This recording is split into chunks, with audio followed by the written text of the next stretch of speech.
Andrew, come here. Sit down. My voice is weak, barely a croak. I try not to pay attention to it, just like I try not to pay attention to the man across the room who isn't a man at all, who only looks like a man for my benefit. My grandson Andrew turned 9 in November. I know this because I've been watching the solemn-looking brunette boy from what I thought was a safe distance all these years. His big brown eyes are just like his father's, my son. I wasn't there for much of Kip's life either. He was Andrew's age when I asked a favor that changed the rest of my life forever, and I stopped being Kip's father and Martha's husband, and became something else. I'm certain the only reason Kip agreed to let me meet Andrew is to honor an old man's dying wish. I don't want to meet Andrew this way. If I could spare him this, I wouldn't meet him at all. But such is the nature of the favor that I asked all those years ago, that I am bound to have this conversation with the boy who already looks afraid, even if he doesn't know why. Death isn't just something that happens. It's a feeling. As much as good, as much as evil. It's tangible. Like the warmth of the sun on your bare skin on a summer day, or the stinking, icy breath of the grim reaper standing behind you with his scythe. My name is Willem Green, and I'm here to tell my grandson about how I became a soul eater. He enters the room slowly, and looks back at his dad, my son, out in the hall. I've promised Kip what's left of my money, a mighty fine sum, for this time alone with Andrew, and I've assured him that everything will be okay. I'm lying through my rotting teeth, not about the money, but about everything else. Everything certainly will not be okay. I don't like to lie, and I'm not a bad man. Once I thought myself a very good man, but I don't have a choice. What I did, what I've done, has all been for the love of my mother, and for that I couldn't change a thing. But then I look at Andrew. He sits in the chair to the left of where I'm lying on the bed. Monitors attached to my arm beep in time with my heart, reassuring me that for now I'm still among the living. Behind the bed, a fluorescent light brings out the dark circles under Andrew's eyes. If the skin of a 9-year-old looks paler in this light, it's no wonder he's afraid. I must look like death itself, which isn't far from the truth. Hello, I've waited a long time to meet you, I tell him. He shifts farther into the seat, like he's getting comfortable. Kip must have promised the boy a bike or a fancy new game console if he humors his old grandpa for a few minutes.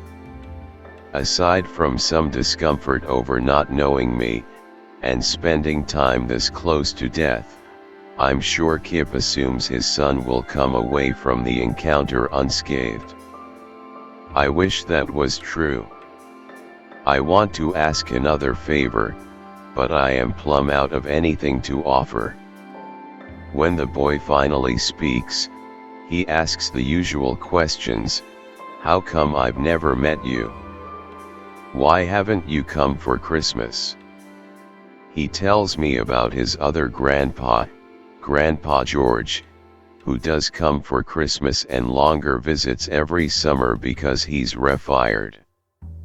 I chuckle despite the heaviness in the room and tell him that Grandpa George is retired, not retired.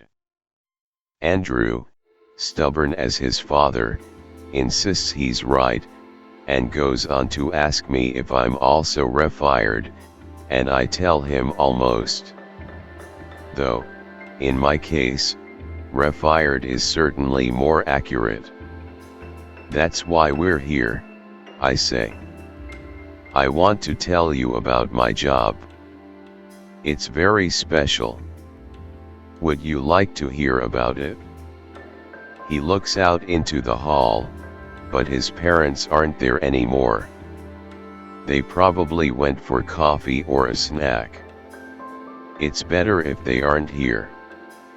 They can't stop what's going to happen any more than I can, but it'd be better if they didn't have to watch. Andrew agrees, as if sensing that the only way out of this room is through the story I'm about to tell. So, I commence to telling it. The events leading to my unique employment actually started many years before I got the job, specifically the night of July 8, 1962. It was blasted hot that summer. The heat made people do crazy things. Robert and Janice Green of suburban Chicago were not immune to the weather. Theirs was not usually a happy home, but the first weeks of July were worse somehow, as if ensuring things could not have gone any other way that sweltering summer night. Robert was an investment banker by trade and violent drunk by nature. A living portrait of a man who hated himself to the very depths of his soul. After long days at the office, a commute by train, and a few nips at watering holes that knew him by name along the way, Robert would burst through the front door of the two-story house he'd never finish paying for, tie askew and reeking of scotch, and spend the hours before bed punishing his wife and son for everyone who ever wronged him. Neighbors drew their shades at the sound of breaking glass and strangled wails from a desperate woman's throat that cut through the quiet street at 10 o'clock at night. Everyone had their own problems, of course. When confronted with Janice's latest bruise or broken arm, it was easier to look the other way.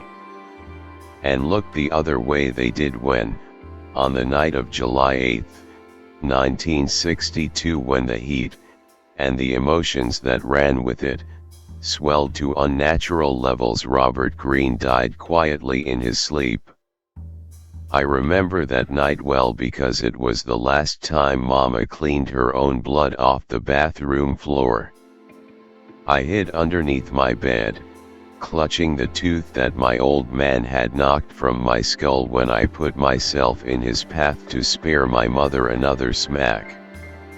I don't know how long I was under there, but the house was quiet, unnaturally so, and so damned hot I could barely breathe when my mother gently pulled me from my hiding place and up into bed.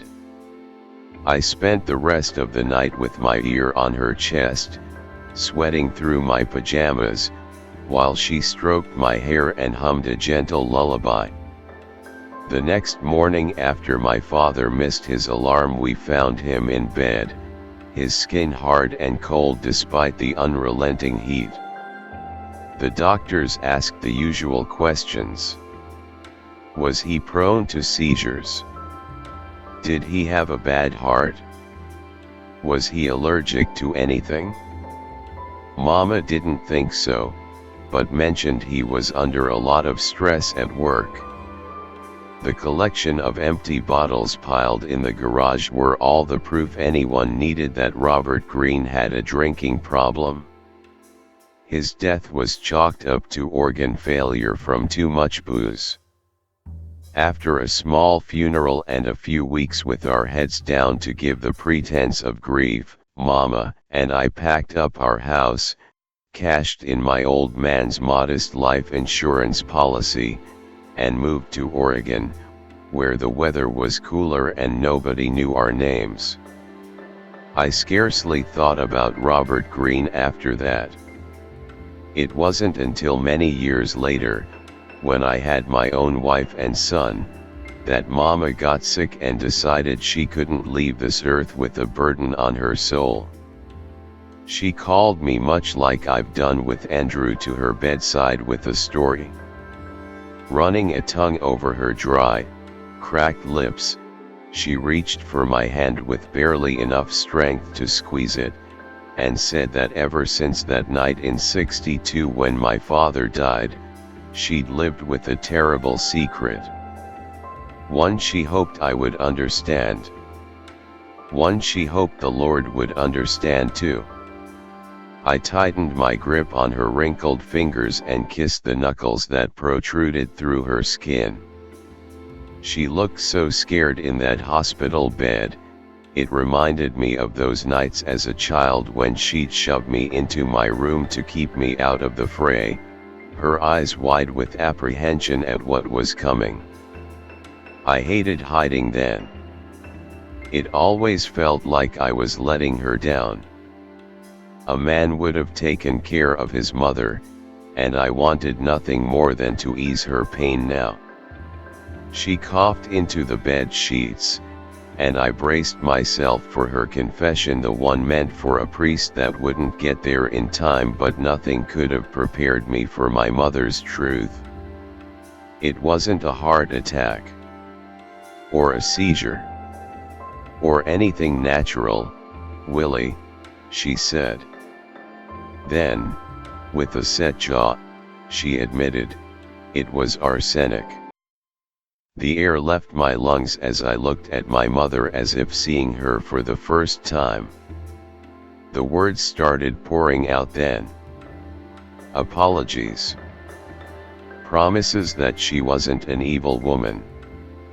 Professions of fear over not being able to protect me. When I started stepping in, she knew she couldn't let him hurt me.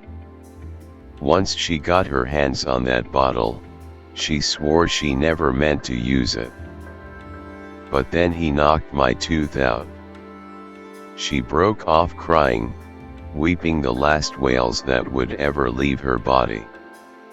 I bent to hold her head against my chest until she was ready to continue, imagining my mother's delicate fingers squeezing drop after drop after drop of poison into my father's scotch. Through her tears, she cried for my forgiveness. There's nothing to forgive, I whispered into her wispy gray hair. And I meant it. Remembering the way she cradled me that night, how she stayed with me until morning, I should have known then.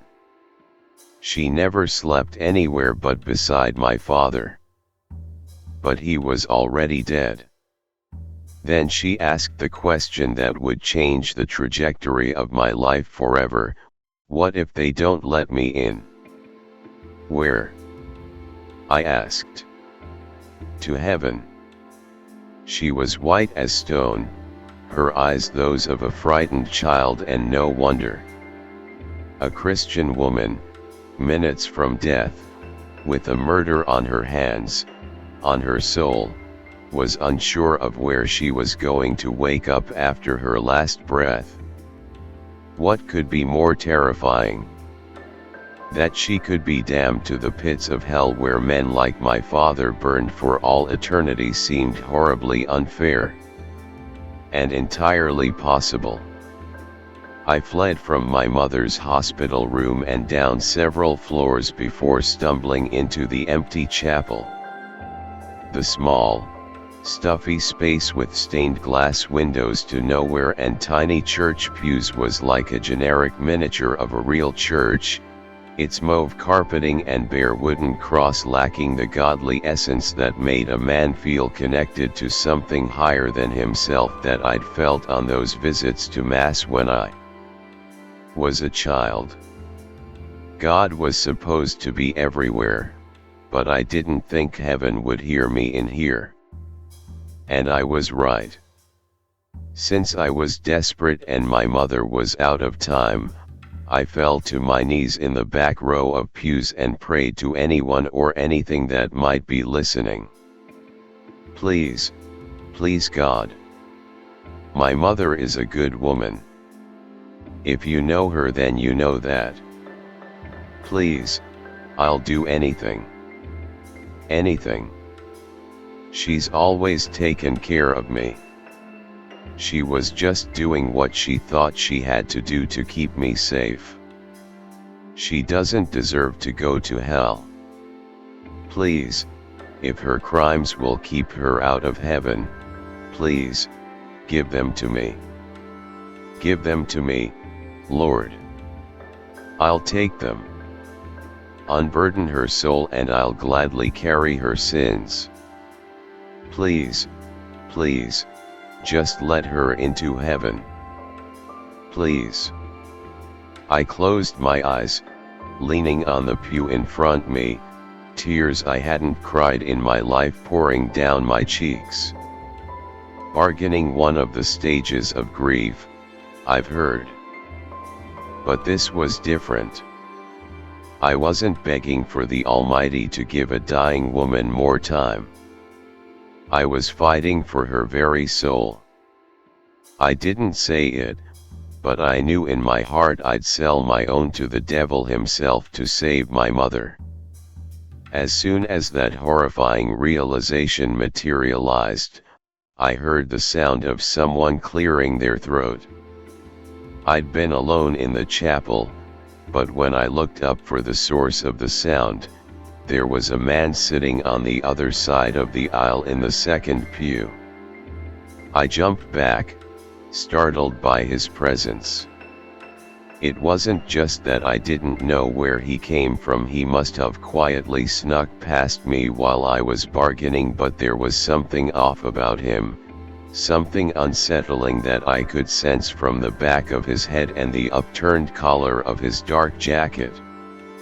I shivered and the man cleared his throat again. Was it my imagination, or had the light changed? It looked darker than when I entered, a subtle orange glow emanating from the sconces on the wall that were previously unlit. And there was a smell, something dank and filthy that I couldn't place, that tasted ashen on my tongue and coated my lungs with what felt like soot with every breath. I glanced down at my arms and saw that my skin had taken on the slightly greenish hue of pea soup. That couldn't be right. It must have been the tears, so I wiped my eyes to clear my vision, but the room was still glowing orange and my skin was still green, and as I pondered this, the man in the second pew shifted in his seat. Without turning to look at me, I heard him ask simply, "Well?" I choked out. "Well, what?" I was too afraid to ask, too stricken that this chapel had suddenly connected to something otherworldly but perhaps not something holy, like I had hoped. Then I remembered why I was there, which was more important than fears that might send me running from that room and back to my mother empty-handed. I approached the man. The gritty air closed around me with every step, like it was denser near the man, the very molecules of oxygen trapped within his orbit. Once I reached the end of the second pew, also fully in his orbit now, he pulled me to the seat beside him. The man looked like a man, mostly, if you didn't dwell on the fingers that were a little too spindly, or the neck that was a little too long. Sitting perfectly still, staring with interest at the pulpit, he smiled and said he'd been waiting for me. The blood in my veins froze, then reversed direction and the room grew darker still. I asked him if he was him. The devil. A bead of sweat slipped down my forehead as I waited for his answer. It was getting hot in the chapel. I wasn't imagining that. He said he wasn't the devil, not the way that I knew him. He certainly couldn't meet me in a church if he was. He was right, I supposed. What I knew of evil, the kind they warned us about in preteen Bible study, was that churches were sacred, safe havens from the scaly, cloven creatures that lurked below the ground. Even tiny hospital chapels should have provided sanctuary. I turned to the cross in the front of the room, expecting to find it upside down like in the movies when evil with a capital E made its presence known, but it was right side up, and slightly brighter than the shadowy pulpit around it.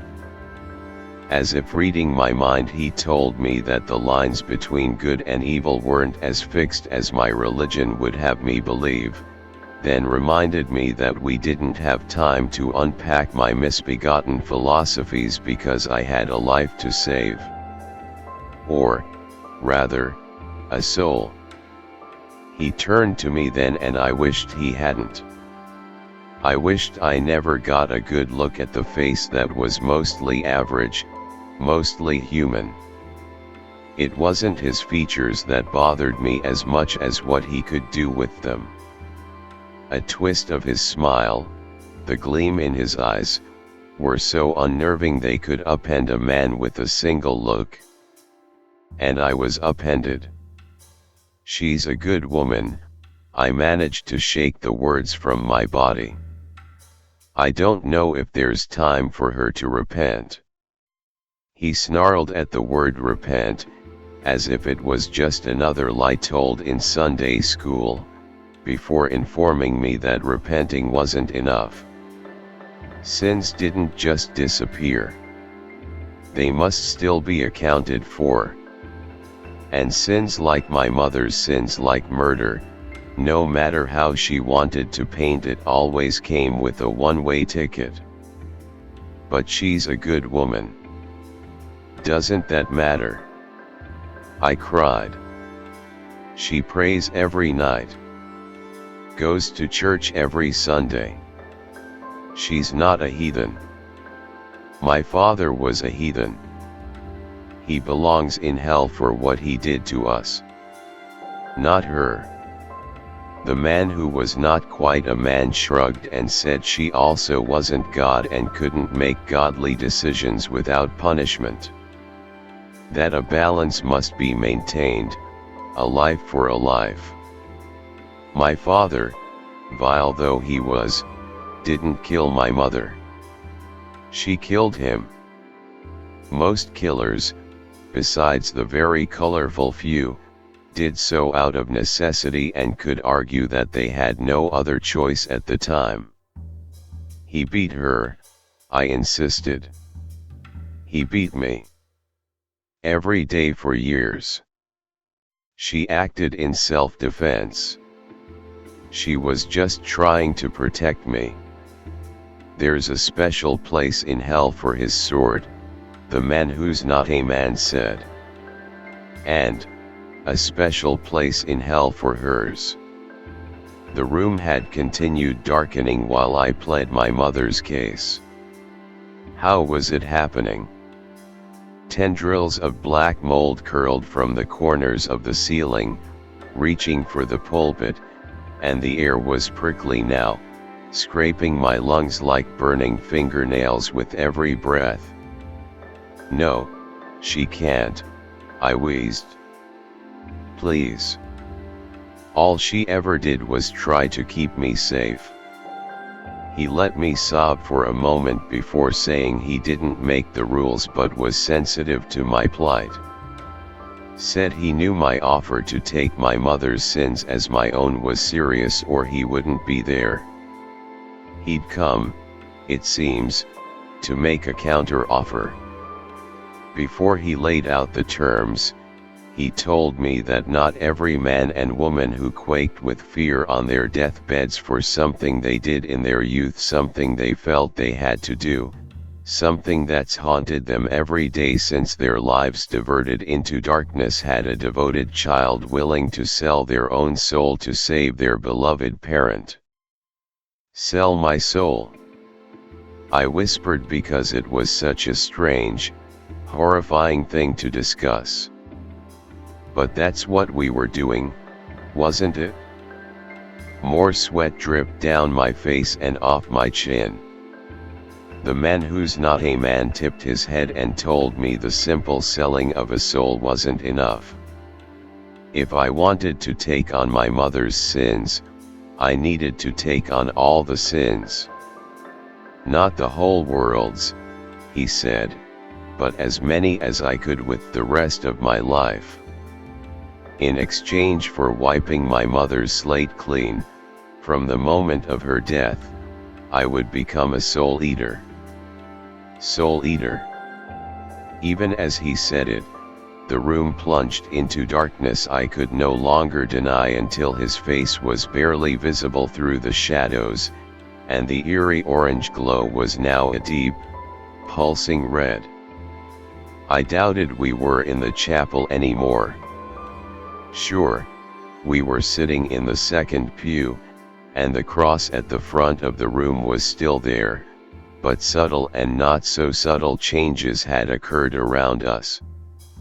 The Bibles lining the pews that had once been forest green were now black with the same mold that covered the entire ceiling, and the stained glass windows depicted scenes of carnage instead of biblical promises of hope. A glimpse of where I was headed if I accepted his offer. The man who's not a man waited while I considered, and my gaze fell on the window closest to us where an old woman prayed on her hands and knees before the grim reaper in his frayed black cloak. If I wanted to save my mother, I would inherit the burdens of as many souls as I could for the rest of my days. At the end of my life, I would carry those burdens, my mother's included, to hell, for all eternity. I've been talking a while. Andrew is rapt with interest now, and probably fear too. This is, if nothing else, a ghost story. I know he's too young for it, but we're out of time. The man who's not a man is no longer standing in the corner, but a few feet behind Andrew's chair. I don't know when he crept forward. I've been so engrossed in the past in the story I must impart on Andrew so he understands his own fate that I somehow missed his progression. The sand is almost out of the hourglass now. Do you follow me? I ask my grandson, the boy with the two wide eyes whose skin is beginning to look green, like watery pea soup. He asks me in a barely there whisper if that's what I am, a soul eater. With tears in my eyes, I say it was her soul or mine, so I took the deal. What else could I do? It was her soul. I asked the frightened boy if he knows what a soul is. I didn't know if Kip raised Andrew Catholic, as I had been, or any religion at all. The boy nods. I wonder if he can feel the man who's not a man at his back. The otherworldly have a way of pressing into this world. We might feel their weight without knowing why. The room grows darker still, and black tendrils of mold reach from the corners of the ceiling toward my bed and Andrew's chair. Then you know how important my job is, I say. He casts his eyes down into his lap. I've been a soul eater ever since. On that day, I said goodbye to my mother as she ascended into her rightful place in heaven, and goodbye to my wife and son your father, because there's no time in a soul eater's life for anything other than seeking out the repentant. Do you understand what it is to repent? He nods. Good, I say. But instead of giving their sins to God, people give their sins to me.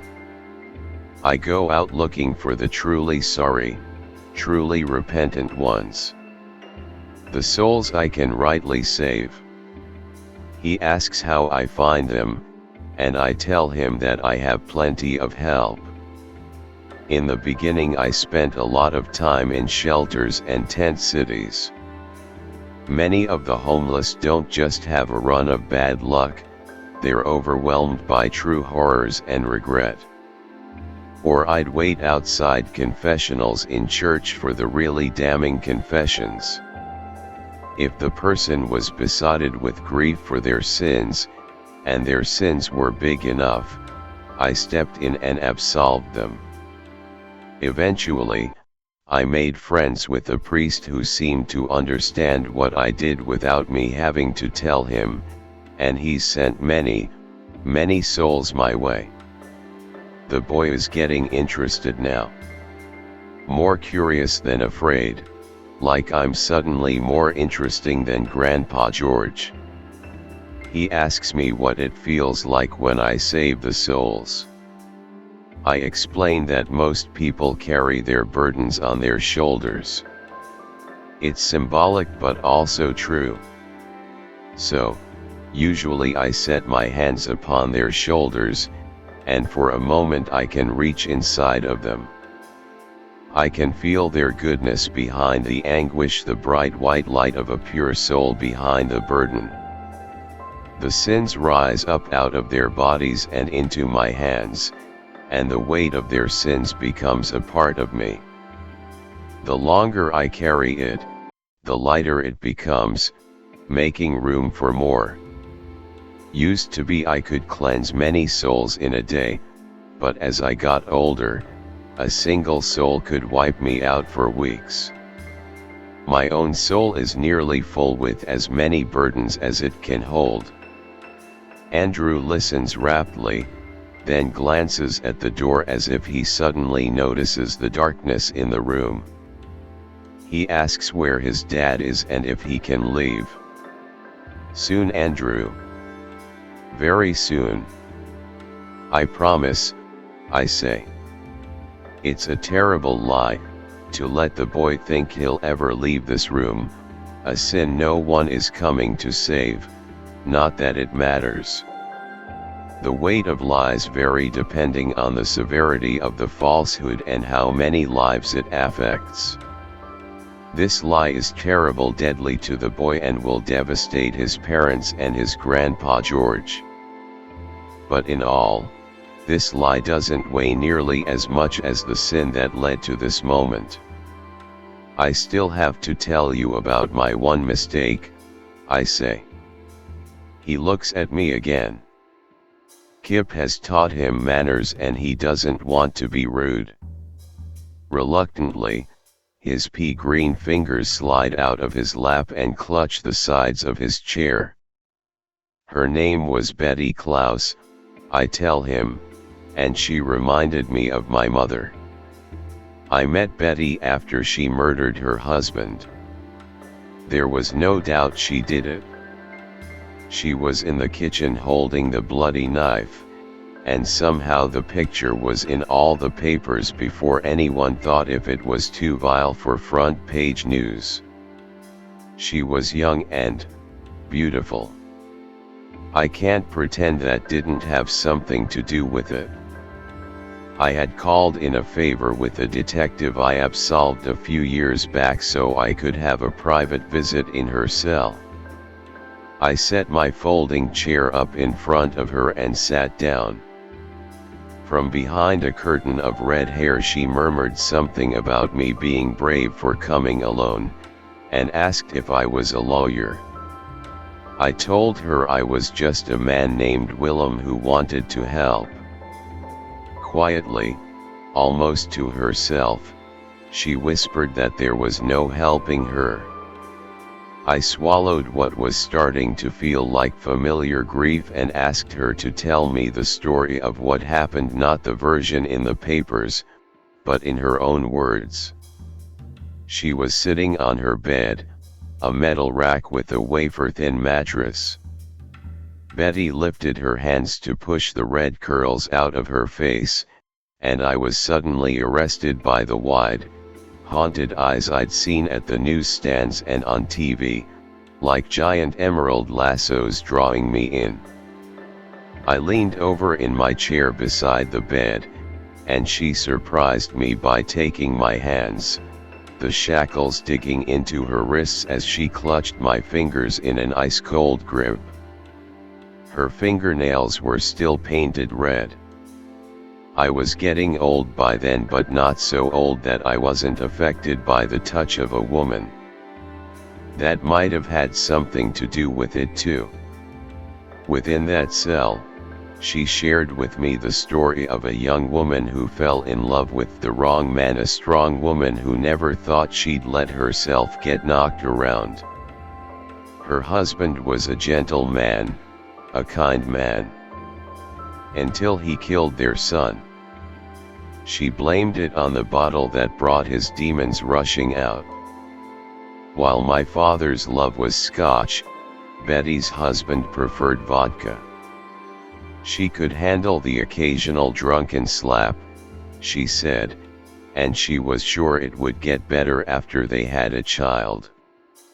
Tears began streaming down her porcelain cheeks. It was a mistake. She was adamant about that. If she had known her husband was drinking before he came home, she never would have left him alone with their son. That night she was folding laundry in the bedroom when she heard shouting in the kitchen. Then, the screams. Her grip on my hands tightened. I didn't need to hear any more. I had already decided to help her. But she insisted on finishing, like so many of them did.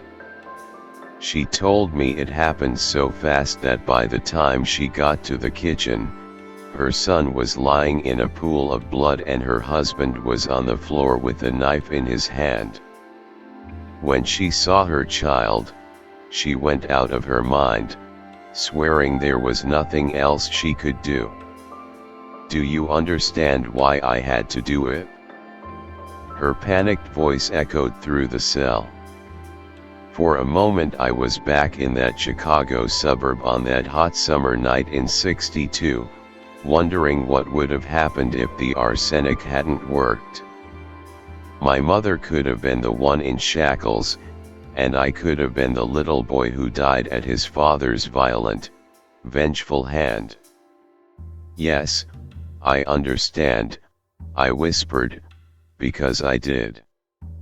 Without another word, I stood and put my hands on her shoulders, allowing the blackness of her soul to fill me.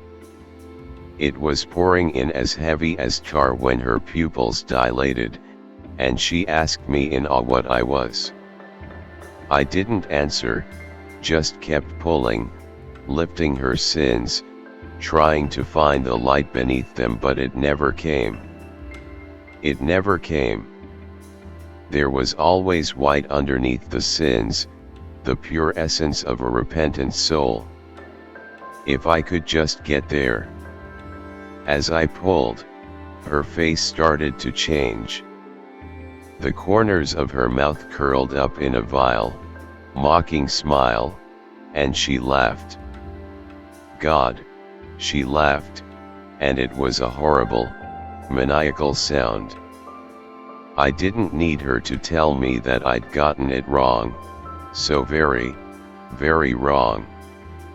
Then, as if she was somehow showing me my own folly, I watched the scene replay in the kitchen as if I had been there myself under those harsh lights, standing on that checkered tile floor as blood flung in wild splatters, painting the yellow walls and sheer curtains with crimson specks that continued to drip even after the first slaying was over. Then I saw her husband, who really was a good man that married a very, very bad woman, holding his briefcase in stunned shock at the sight of his wife standing over the lifeless body of his precious child, so frozen with horror that he didn't see her come at him with the knife until it was jutting from his guts and a bright red stain crept through his button-down shirt. With her laugh still ringing in my ears and around the small jail cell, I tried to break the connection. God knows I tried. but it was too late. I had absolved the stinking sludge of a soul that should have burned for all eternity. It would never be clean. But it would also never rot in the deepest pit of hell where it belonged. When it was finally over, Betty's cheeks were streaked with tears of blood. She licked her lips and thanked me for a good time. Behind her, the man who's not a man materialized from the shadows on the cell wall with news from below. I trail off. The man who's not a man isn't a shadow now. He puts his hand on Andrew's shoulder. Andrew doesn't see it, maybe doesn't fully feel it, but he slumps like he can sense the change. I'm out of time. He's out of time. I continue quickly. There is only one rule when saving souls, and it's that you can only save the truly repentant. The ones who were inherently good and would have a place in heaven were it not for their mistake. And I failed. The room is almost black now, with a faint red glow from somewhere behind Andrew that isn't in this room at all. The boy knows he's in danger but doesn't know what he can do about it. Now that the man who's not a man's hand is on Andrew's shoulder, he wouldn't be able to leave if he tried. He coughs on ashen air that scorches his throat, air we'll both be breathing for a very long time. I'm sorry, Andrew, I utter as the remaining light goes out and the room becomes very, very warm. I'm so sorry. I think back to the chapel the day my mother died, to what the man who's not a man said from the second pew when laying out the rules of my new job. Cheating hell is cheating the devil himself. Do you know what happens if you cheat hell? He asked. I didn't, of course. He said, a soul for a soul. No one cheats hell. No one cheats hell. If I explain that to Andrew in these final moments, when we're not quite there but we're not quite here either, before the blast of nuclear heat sets his lungs on fire as he fights to live, he won't understand. It was an honest mistake, something in the fine print of the otherworldly contract I signed many years before Andrew was born, and it isn't fair. As the big brown eyes melt from the sockets of a truly innocent little boy, he won't understand that either. Fair or not, the devil always gets his soul.